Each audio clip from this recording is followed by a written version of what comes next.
Merci Monsieur le Président. Vous avez compris que dans ce premier déplacement, j'ai choisi de venir à La Réunion.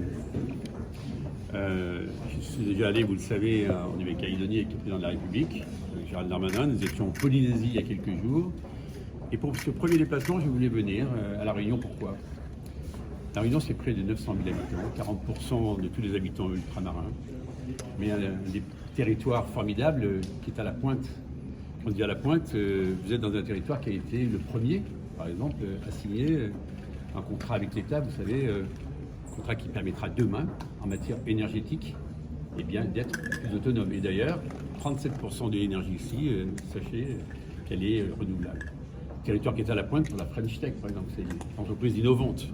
Territoire qui est à la pointe en termes de consommation des crédits, dans le cadre de France 2030, que 20 millions d'euros ont été attribués à ce magnifique territoire réunionnais.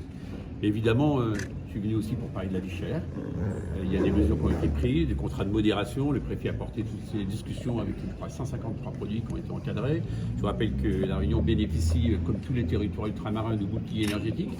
Certes, c'est déjà 15% de plus que cet été, c'est bloqué à 15%, mais pour tout le monde, tous les usagers, que ce soit les usagers, que ce soit les entreprises, c'est un effort particulier, et puis la problématique du logement. Et le logement ici, c'est un sujet absolument crucial. Vous l'avez souligné, Président, dans toutes les attentes d'accès à la propriété, de mal logement pour les personnes âgées, bref, il y a eu des engagements qui ont été pris par la Première ministre il n'y a pas longtemps.